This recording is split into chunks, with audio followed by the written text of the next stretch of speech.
मरियम नवाज़ मुफ़ाहमत वारे रस्ते खां घणो परे हली वई आहे। गुज़िरियल ॾींहं जा जेके ख़िताब आहिनि मरियम नवाज़ जा उहे ॿुधाए रहिया आहिनि त सदर आसिफ़ ज़रदारी जी जेका मोहसिन नक़वी सां मुलाक़ात थी आहे या वज़ीर आज़म शहबाज़ शरीफ़ जी जेका नवाज़ शरीफ़ ऐं मरियम नवाज़ सां जेका मुलाक़ात थी आहे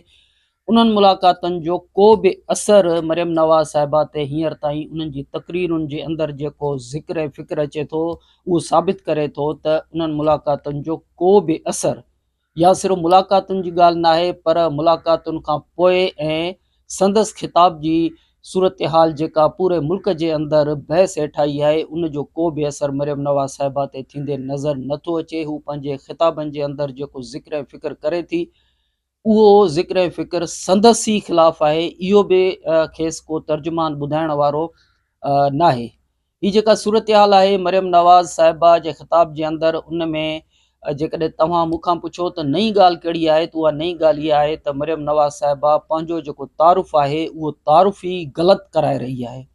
मरियम नवाज़ साहिबा पंहिंजो तारुफ़ इहो करायो आहे त चयो वञे थो त पंजाब जी ॻाल्हि न कयो, पंजाब जे शहरनि जी ॻाल्हि न कयो त मां किथां जी वज़ीर आला आहियां, मां पंजाब जी वज़ीर आला आहियां त पंजाब जी ॻाल्हि कंदसि।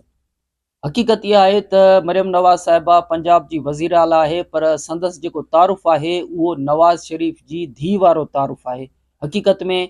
जेको तारुफ़ आहे उहो मुस्लिम लीग नवाज़ जी नाइब सदर वारो तारुफ़ आहे। जेकॾहिं को तारुफ़ आहे त वज़ीर आज़म शहबाज़ शरीफ़ जी भाइटी वारो तारुफ़ आहे। जेकॾहिं हू पंहिंजो पाण खां ई रुॻो इहो सवाल करे हा त नवाज़ शरीफ़ केरु आहिनि,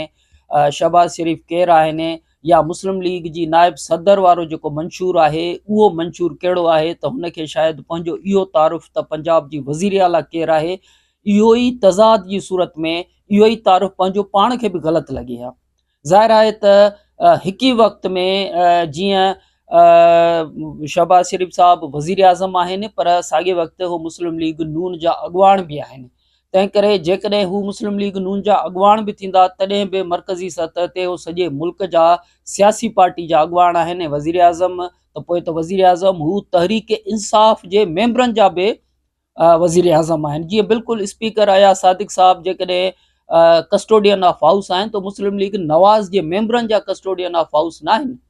हू तहरीक इंसाफ़ जे मेंबरनि जा बि कस्टोडियन ऑफ हाउस आहिनि। जेकॾहिं तव्हां ॾिसो त तहरीक इंसाफ़ जा मेंबर जेके गिरफ़्तार थिया त उन ते IG खे स्पीकर आया सादिक तलब कयो। तंहिं करे हीउ जेको ख़िताब आहे मरियम नवाज़ साहिबा जो हर दफ़े जेको ख़िताब करे थी त पंजाब जे वज़ीर आला खां हेॾे होॾे कोन थी थिए, जॾहिं त इन खां अॻु में जेको मरियम नवाज़ साहिबा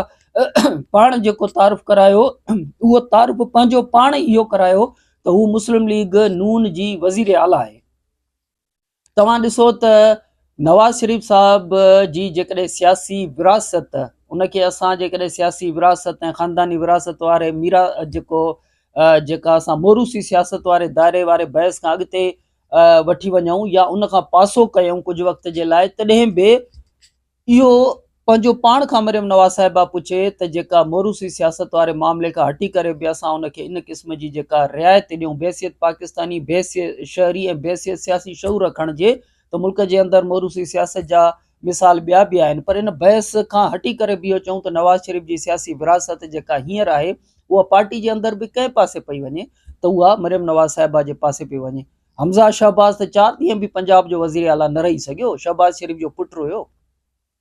तंहिं करे मरियम नवाज़ साहिबा जेकॾहिं सियासी विरासत ॾिसणु चाहे थी त मरियम नवाज़ साहिबा मुस्लिम लीग नवाज़ जे नवाज़ शरीफ़ साहब जी जेका आहे उहा न्याणी आहे ऐं उहा जेका सियासी विरासत आहे उहा पूरे मुल्क जी सियासी विरासत तौरु जेका आहे उहा उन जे साम्हूं हुजे थी। हाणे इहो रुॻो पंहिंजो पाण खां पुछे त मरियम नवाज़ साहिबा त जेका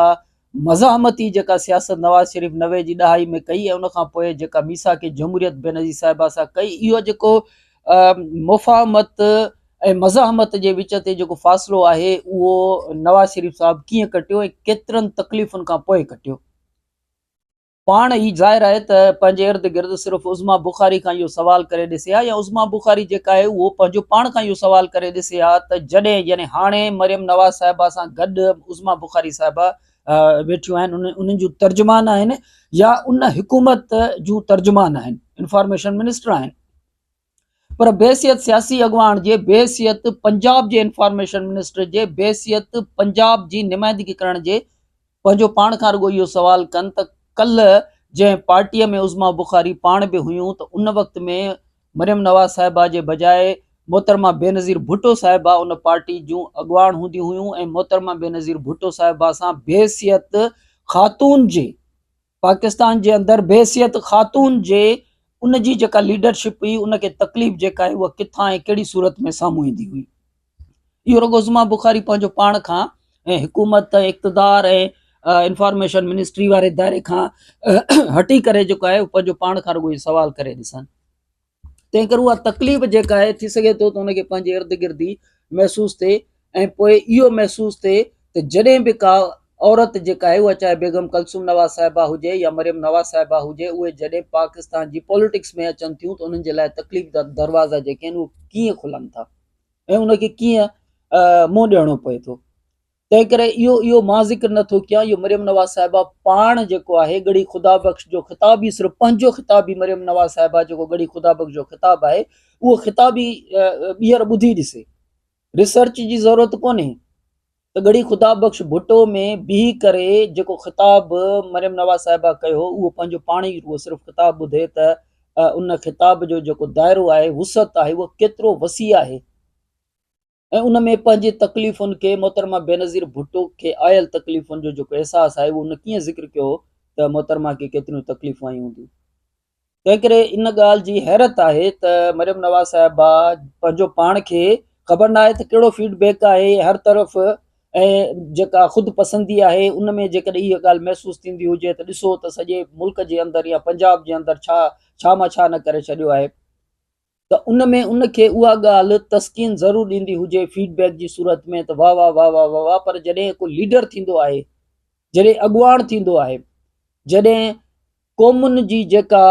लीडरशिप जेका आहे वाग आहे उहा हथनि में ईंदी आहे त उहा पॉपुलर फ़ैसिला करण या पॉपुलर फीडबैक वठण जे बजाए बिल्कुलु उन जे अगेंस्ट जेका आहे उहा ॻाल्हि करण जी ज़रूरत पवंदी आहे। जीअं असां शाह लतीफ़ भिटाई साहिब जो ज़िक्र कंदा आहियूं त लोक वए लहवारो तूं ऊचो व उभार, यानी लीडर जो कमु इहो हूंदो आहे त उहा ॻाल्हि करे जंहिंमें क़ौम बि जेका आहे सा उन सां तज़ाद जी सूरत में साम्हूं अचे, पर छो जो लीडर जो मक़सदु इहो हूंदो आहे त उहो क़ौम खे लीड करे, सही फ़ैसिला उन्हनि खे ॿुधाए, जेकी फ़ैसिला उन्हनि खे शायदि उन वक़्त में टाइमिंग जे हिसाब सां दुरुस्त न लॻंदा हुजनि। जीअं मिसाल तौरु अॼु जेकॾहिं नवाज़ शरीफ़ साहिब सां मरियम नवाज़ साहिबा गॾु वञी वेहंदियूं, शहबाज़ शरीफ़ साहिब सां गॾु वञी वेहंदियूं त नवाज़ शरीफ़ साहिब बि पंहिंजी सियासी जेका आहे हिस्ट्री जेका आहे उहे उन जे आलू रखी सघनि था त भई हू कीअं जनरल ज़िया सां गॾु जेका आहे सा उन्हनि सियासत जी शुरूआति कई, केतिरा भेरा पंजाब जा वज़ीर आला रहिया ऐं उनखां पोइ शहबाज़ शरीफ़ ॿुधाए सघनि था तूं केतिरा भेरा पंजाब जा वज़ीर आला रहिया, पर उनखां पोइ मीसा खे जमहूरियत करणी पई ऐं मीसा खे जमहूरियत करे पीपुल्स पार्टी सां, सिर्फ़ु पीपुल्स पार्टी सां न पर जेके सियासी मुखालफ़िन हुआ उन्हनि सां इतिहाद करे सिर्फ़ु ही नवाज़ शरीफ़ साहिब जा इंटरव्यू उन टाइम ते जॾहिं उहो सऊदी अरब में हुआ त नजम सेठी साहिब सां जेको इंटरव्यू आहे जेको हींअर बि सोशल मीडिया ते वायरल आहे त नवाज़ शरीफ़ साहिब इहो चवनि था त जंहिं वक़्तु ॾुखी सूरत हाल हुई, पंहिंजा बि छॾे विया, उन वक़्त में मोहतरमा बेनज़ीर भुट्टो साहिबा सऊदी अरब आई ऐं उन अची करे मुंहिंजा हाल अहवाल पुछा हुआ। तंहिं करे मरियम नवाज़ साहिबा सां इहो ज़िक्र फ़िक्र न आहे। मरियम नवाज़ साहिबा सां जेको सियासी बहस आहे, सियासी तज़ाद आहे, उहे पीपुल्स पार्टी जा तर्जुमान ॼाणनि ऐं मुस्लिम लीग नून जा तर्जुमान ॼाणनि, पर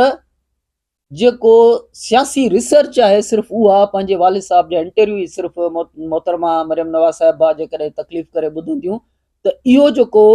सियासी ज़िंदगीअ जो जेको सफ़र आहे, जेको 20 सालनि खां पोइ 25 सालनि खां पोइ जेको मोहतरमा मरियम नवाज़ साहिबा खे इहा ॻाल्हि सम्झ में ईंदी, जेका नवाज़ शरीफ़ साहिब खे मीसा खे जमहूरियत वक़्तु सम्झ में आई, जेका शहबाज़ शरीफ़ खे 2-3 सालनि खां अॻु जॾहिं सम्झ में आई ऐं उनखां पोइ हू वज़ीर आज़म रहिया आहिनि, आसिफ़ ज़रदारी साहिब या बिलावल साहिब सां गॾु हुकूमत कनि था, हींअर साॻिया ई वज़ीर आला आहिनि शहबाज़ शरीफ़ साहिब,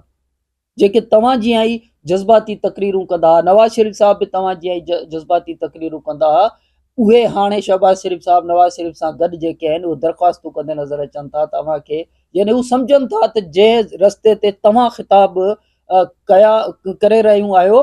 इहो असां तक़रीबन 20 साल अॻु इन रस्ते ते मौजूदु हुयासीं, पर इहो रस्तो ग़लति आहे। ऐं असांखे मीसा खे जमहूरियत वारे पासे अचणो पियो। उन करे इहो तारुफ़ ग़लति आहे जेको तारुफ़ मरियम नवाज़ साहिबा चवे पई त पंजाब जे रोड रस्तनि खे साफ़ करण सां गॾु मां माण्हुनि जे दिमाग़नि खे बि साफ़ करण जो कमु शुरू करे ॾिनो आहे। ऐं उन उन जुमलनि ॻाल्हाइण वक़्तु जज़्बाती बि थिए पई, पर हक़ीक़त में इन में जज़्बाती थियण जे बजाए इन में रुॻो सियासी सम्झ जो इस्तेमालु जेको आहे उहो पंहिंजे ज़हन जे अंदरि आंदो वञे त शायदि पाण खे ई ख़बर पए त तव्हां सियासी जेका ज़हन साज़ी करण जे हवाले सां चई रहियो आहियो त सियासी गंद साफ़ कयो पियूं, पर हक़ीक़त में इहो सियासी गंद जेको आहे उहो साफ़ थींदे नज़र न पियो अचे, पर उन में अञा बि सियासी पॉल्यूशन जेका आहे उहो वधंदे नज़र अचे पई। उन करे असांजी इहा गुज़ारिश आहे त मरियम नवाज़ साहिबा तव्हां रुॻो मुस्लिम लीग नवाज़ जो मंशूर पढ़ी ॾिसो, जंहिंजो तव्हां नायब सदर आहियो मरकज़ी। ऐं ज़ाहिर आहे त वज़ीर आला पंजाब जी हैसियत में तव्हां हलफ़ खयो हूंदो, पर तव्हां पार्टी जी नायब सदर तौरु बि त हलफ़ खयो हूंदो न। हाणे उहो जेको पंजाब जी वज़ीर आला तौरु हलफ़ आहे उनखे बि साम्हूं रखो, ऐं नायब सदर तौरु जेको हलफ़ आहे उनखे बि तव्हां साम्हूं रखो, ऐं उन जे अंदरि इहो तारुफ़ बि रखो त तव्हां नवाज़ शरीफ़ साहब जूं न्याणियूं आहियो, तव्हां शहबाज़ शरीफ़ जूं भाइटियूं आहियो, त उहो तारुफ़ तव्हांखे पूरे पाकिस्तान में वधीक मुक़ाम फराहम करे थो। तव्हांजो उहो मंशूर जेको आहे उहो पूरे पाकिस्तान जी शहरनि जी हिफ़ाज़त करण जो तव्हां खां अज़म वठे थो, कसम वठे थो। हाणे तव्हां मुस्लिम लीग नवाज़ जे मंशूर मुताबिक़ पूरे पाकिस्तान जी जेका जेका इज़त ऐं एतिराम जे हवाले सां उन जी हिफ़ाज़त करण जे हवाले सां कसम खणी रहियो आहे। वज़ीर आला पंजाब जी हैसियत में सिर्फ़ु पंजाब जी ॻाल्हि करे रही आहियो, इहो तज़ाद त तव्हांजे पंहिंजे अंदर में आहे न। उन करे तव्हां गौर करियो, पंहिंजे तारुफ़ ते गौर करियो त तव्हां सिर्फ़ु वज़ीर आला पंजाब न आहियो, तव्हां मुस्लिम लीग नवाज़ जूं नायब सदर आहियो, तव्हां नवाज़ शरीफ़ साहब जूं न्याणियूं आहियो, तव्हां शहबाज़ शरीफ़ जूं जेके भाइटियूं आहियो। उन करे तव्हांजो जेको तारुफ़ आहे उहो तारुफ़ ही वज़ीर आला त तव्हां पाण ई लिस्ट घुराए ॾिसो, शायदि तव्हांखे पाण खे बि ज़हन में यादि न हुजे त केतिरा वज़ीर आला पंजाब में रहिया ऐं केतिरा वज़ीर आला पंजाब में न रहिया। तंहिं करे वज़ीर आला जी जेका आहे उहा हैसियत केतिरे दायरे में माण्हुनि जे शऊर ते असरु करे थी। तंहिं करे तव्हां ॿीहर इन ते गौर करियो त तव्हां पंहिंजो जेको तारुफ़ पब्लिक में पंहिंजो तारुफ़ जेको आहे उहो तारुफ़ कराए रहियूं आहियो, त उहो तारुफ़ जेको आहे उहो तव्हांजे ई सोच ऐं दायरे खे महदूद त नथो करे। ऐं तव्हांजा जेके मुखालफ़ीन आहिनि, जेके हींअर तव्हांखे पंहिंजा मुखालफ़ीन लॻंदा हूंदा, उहे तव्हांखे पंहिंजे शिकवनि में, शिकायतुनि में, एहतजाज में उहे तव्हांजो तारुफ़ वधीक मथे करण जे हवाले सां त तव्हांखे सलाहूं न पिया ॾियनि। उन करे थोरो उन ते गौर कजो त तव्हां इहो जेको तारुफ़ कराए रहियूं आहियो, इहो तारुफ़ तव्हां पंहिंजो पाण खे सिर्फ़ु 4-5 साल अॻु वारी सियासी जिदोजहद वारी जेका तारीख़ आहे उनखे घटाइण जे हवाले सां पंहिंजो तारुफ़ कराए रहियूं आहियो, जॾहिं त असां तव्हांजो तारुफ़ जेको आहे उन खां बि मथे वारी सूरत हाल में कराईंदे ऐं उन में शिकवा शिकायत शामिलु कंदे, उन में एहतजाज शामिलु कंदे तव्हांजे साम्हूं इहो अर्ज़ु रखूं था त तव्हां सिर्फ़ु पंजाब जो वज़ीर आला न आहियो, तव्हां पंजाब जी वज़ीर आला हुअण खां अलावा तव्हां इन खां बि मथी जेका सियासी पार्टी आहे उन जूं नायब सदर आहियो। सिर्फ़ु नायब सदर न आहियो, पर उन जे सदर ऐं उन जे वज़ीर आज़म जे ख़ानदान उन्हनि जो औलाद आहियो तव्हां, त उन ते ज़रूरु गौर कजो।